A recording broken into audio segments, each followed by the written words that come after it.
마태복음 10장 2절 한 절을 같이 읽겠습니다. 10장 2절입니다. 12사도의 이름은 이러하니 베드로라 하는 시몬 비두사여 그의 형제 안드레와 제베데의 아들 야고보와 그의 형제 요한이라. 아멘. 자, 오늘 사도 요한, 예수님의 제자 요한에 대해서 생각을 해보겠습니다. 자, 요한은 하나님께서 야훼께서 사랑하시는 자, 이름이 사랑하시는 자, 야훼 하나님께서 사랑하시는 자다. 참 이름이 좋죠, 그죠? 예, 그러니까 요한은 가장 사랑을 많이 받은 예수님의 제자 중에 한 명입니다. 그러니까 그럴 수밖에 없는 게 자기의 행동도 그렇게 잘하고, 요한의 어머니가 살로메라고 그랬죠. 그 살로메가 예수님의 이모라는 것으로 알려져 있습니다. 이모. 예수님하고 인적인 관계가 있는 거지. 그러니까 이종 동생일 가능성이 많습니다. 이모니까. 그러니까 예수님의 어머니하고 요한의 어머니하고 자매다. 자매. 누가 더 언니인지는 모르겠는데 뭐 요한의 어머니가 더 언니일 수도 있어요. 왜냐하면 요한의 형님 야고보가 또 있으니까.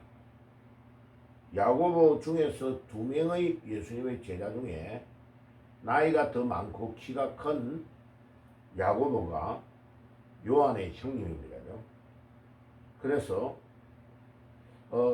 이 요한은 예수님께 굉장히 잘했어요. 본인 자신이. 예.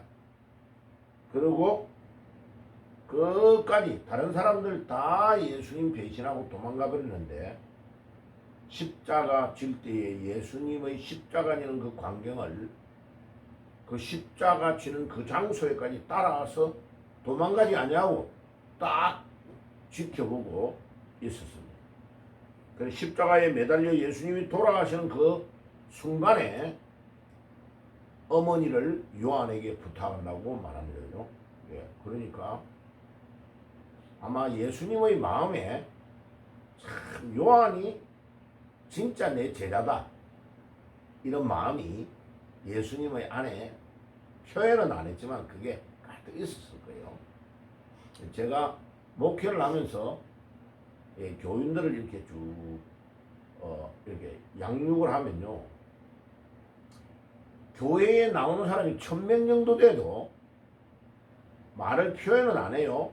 교인들이 그렇게 말은 안 하지만은, 저 교인은 진짜 내 모든 것들을 다 줘도 아깝지 않는 사람이다 할 정도의 사람이 한 몇 명 정도 되느냐면요, 내가 딱 세보니까 한 5명 정도 되더라. 교회에 중요한 일이 있으면 항상 그 사람에게 연락을 딱 하면 틀림없이 그 일을 하는 사람이, 100% 믿을 만한 사람이, 저 사람에게 어떤 말을 해도 말이 쓸데없이 막 돌아다니지 않고 자기 맡은 일을 믿을 만해. 진짜 100%저 사람은 믿을 만해. 그런 사람이 한 몇 명 정도 된다고요? 예. 1000분의 5. 1000명인데 한 5명 정도밖에 안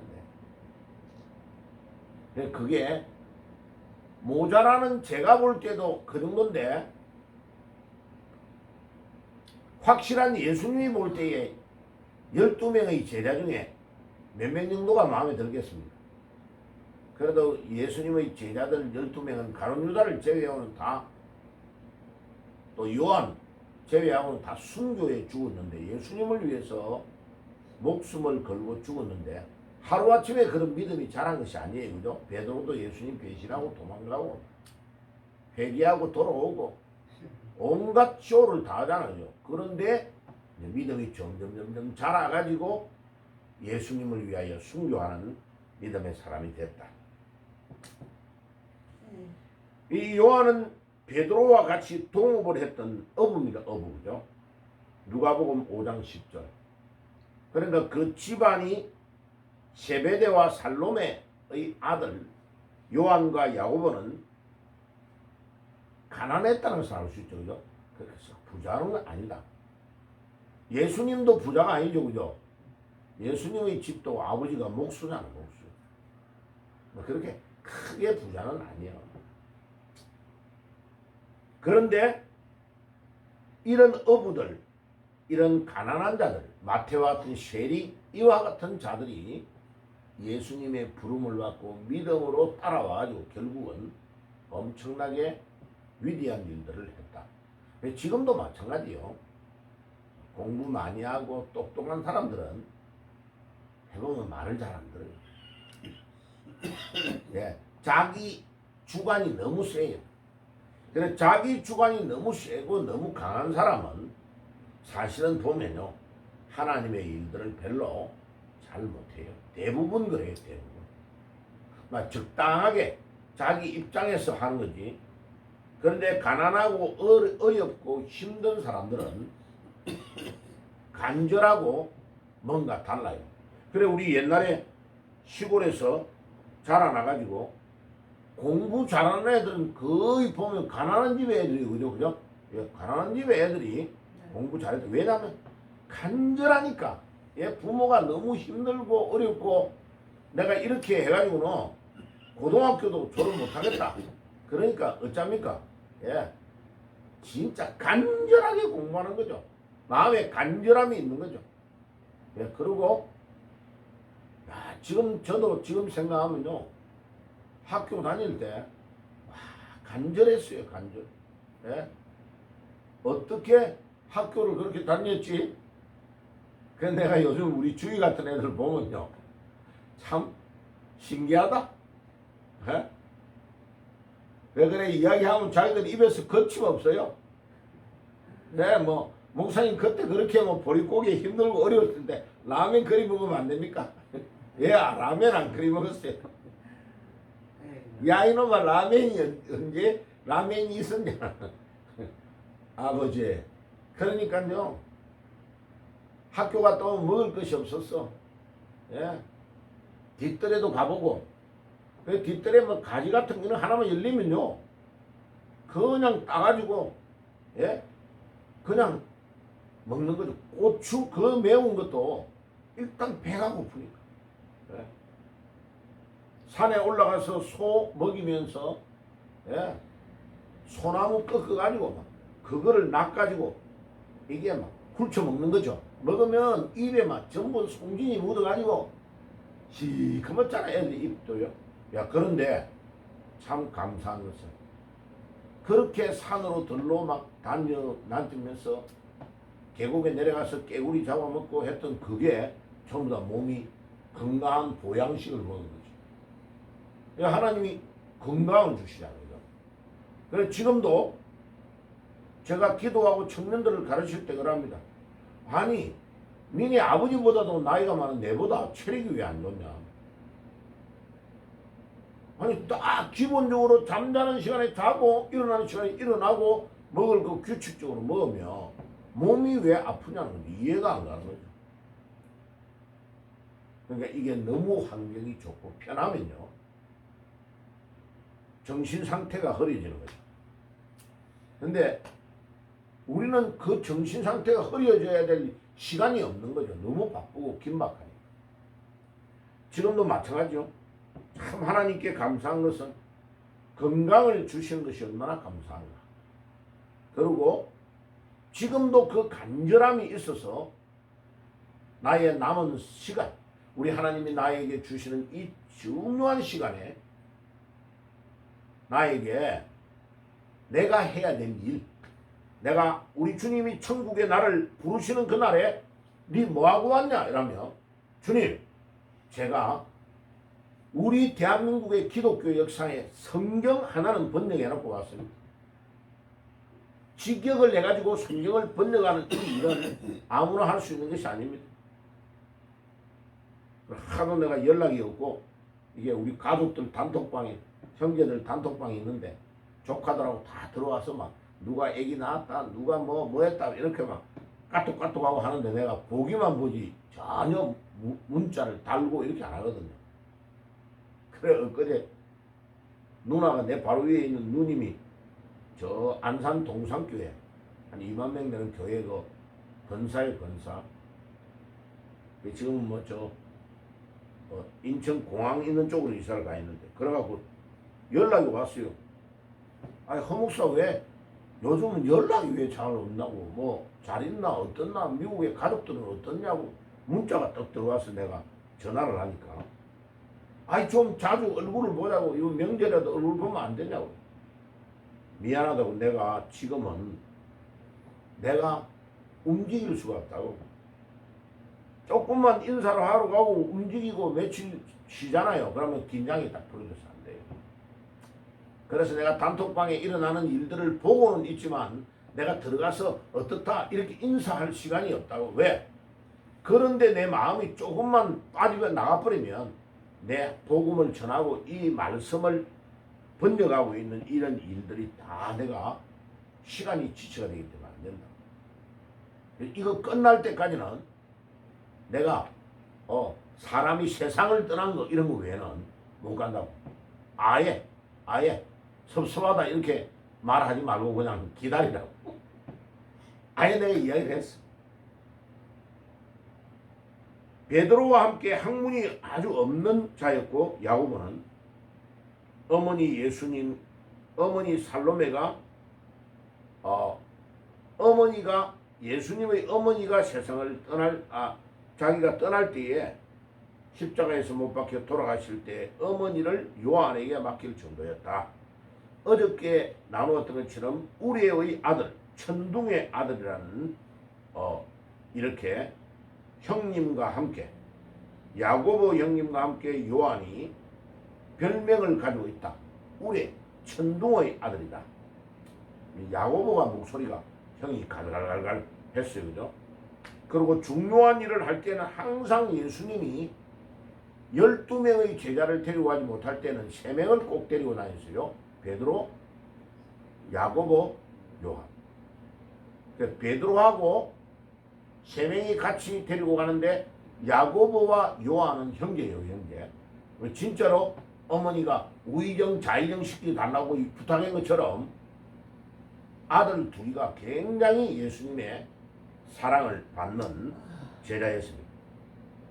베드로와 함께 유월절을 준비할 때 예수님 십자가에 못 박혀서 마지막에 유월절 만찬을 할 때에도 예수님이 요한이 준비하는 것을 이야기합니다. 그래서 베드로, 야고보, 요한이 항상 준비하고 중요한 일을 할 때는 같이 했다 하는 것을 누가복음 22장 8절에도 보면 알 수 있습니다. 자, 요한복음 13장 한번 가볼까요? 요한복음 13장 23절. 요한복음 13장 23절.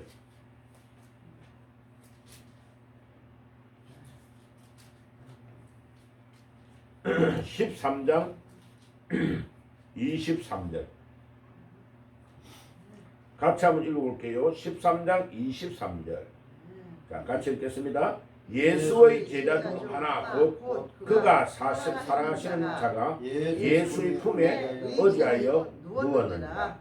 이 사람이 누구냐면 요한입니다. 요한 장이기 때문에 이름을 안 써놨는 거예요. 요한복음을 요한이 기록했잖아요. 그런데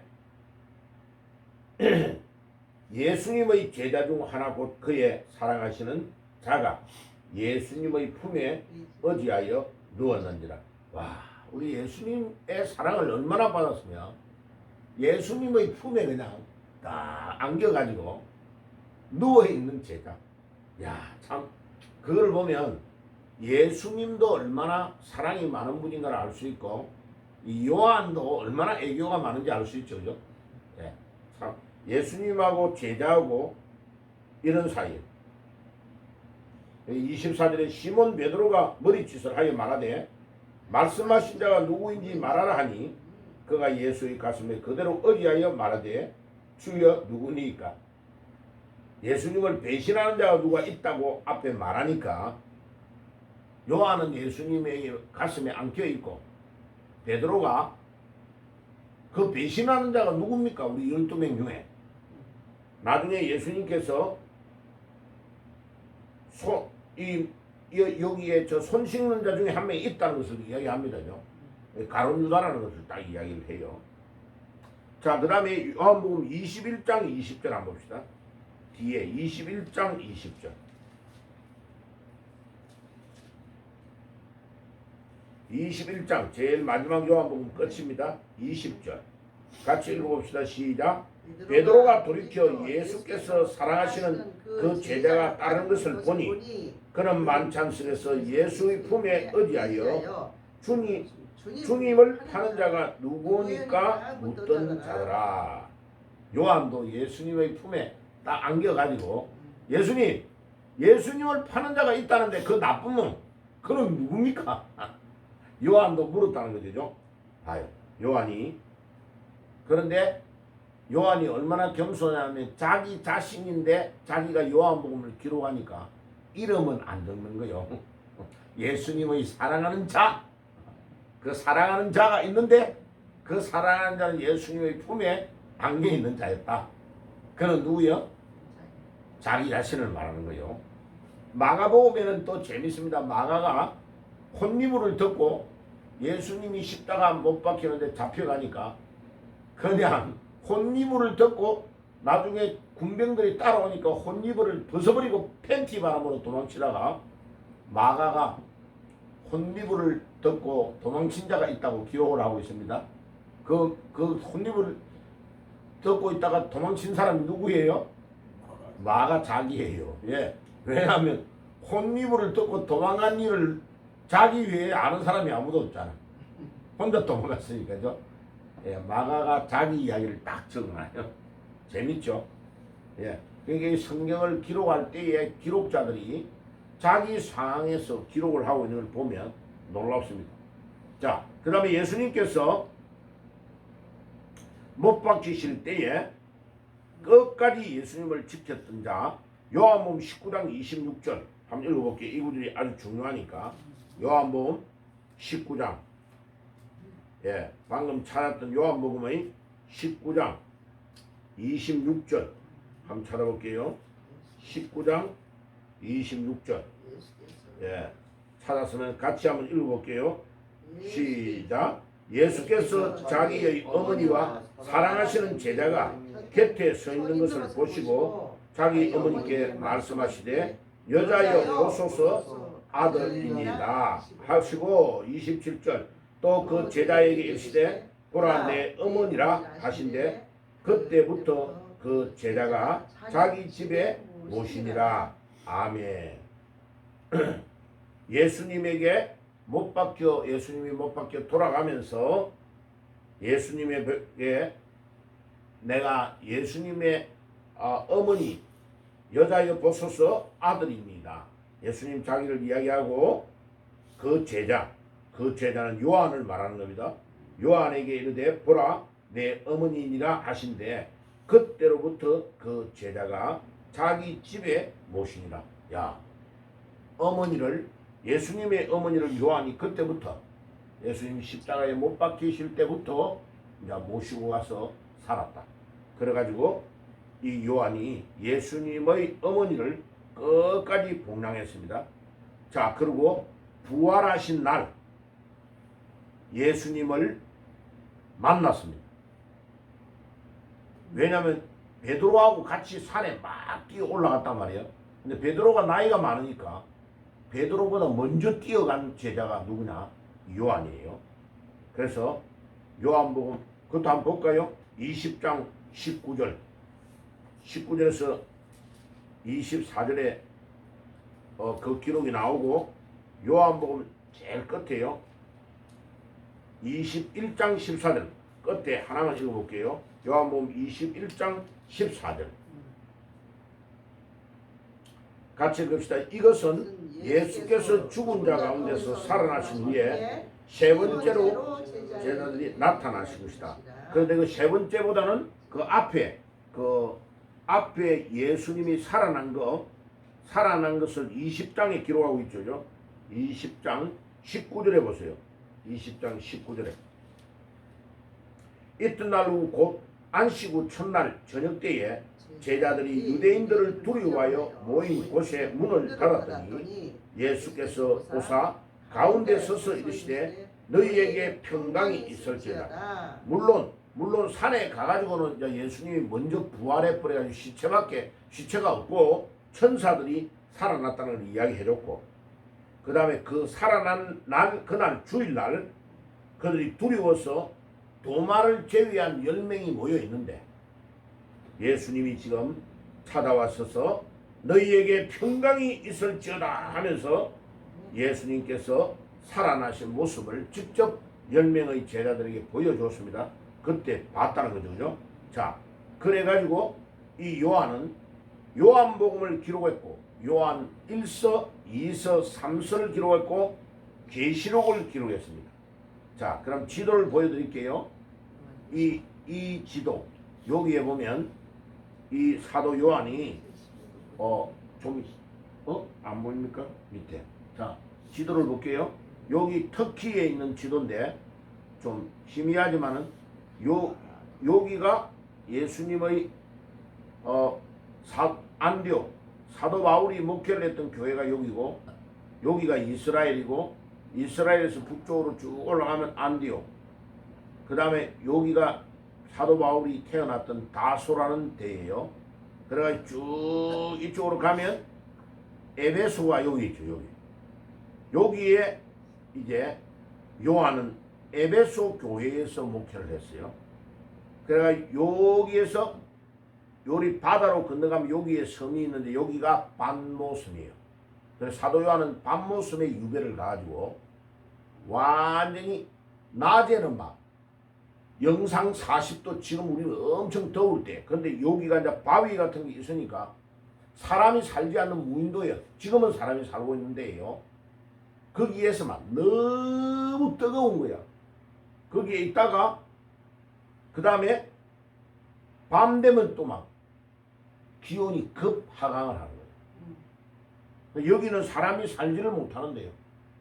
그런데 여기에 유배를 가는데 이 90이 넘은 요한이 하나님께서 이 아들을 살려주시는 거예요. 안 죽고 이 밤모섬에서 살아나가지고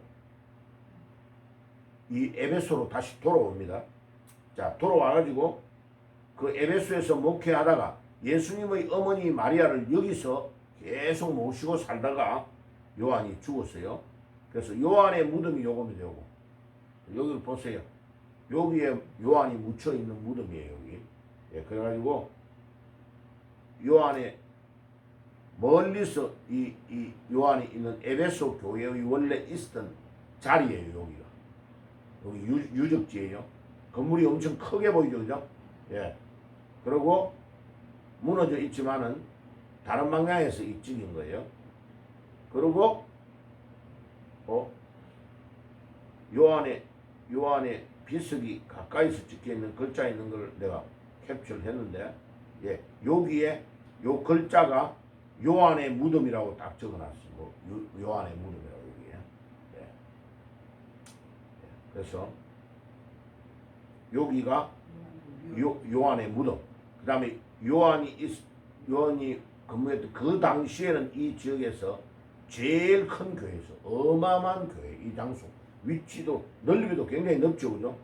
예.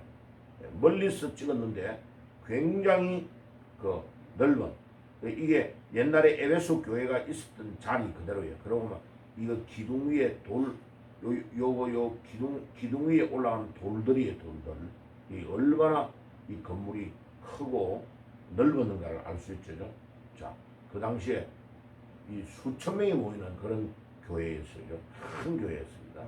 자, 그래서 우리가 참 요한처럼 주님께 충성하고 믿음 잘 지키다가 우리 천국 가면 요한 사도를 만날 수 있겠죠. 예, 예, 그런 축복이 있기를 바랍니다. 기도합시다. 자, 감사합니다. 오늘 하나님 아버지 예수님의 사랑을 가장 많이 받은 제자 요한, 우리가 요한처럼 예수님께 잘 충성하고 봉사해서 예수님의 사랑을 받고 요한처럼 정말로 건강한 가운데 살다가 부름을 받을 수 있도록 인도해 주옵소서. 예수님의 이름으로 기도드리옵나이다. 아멘.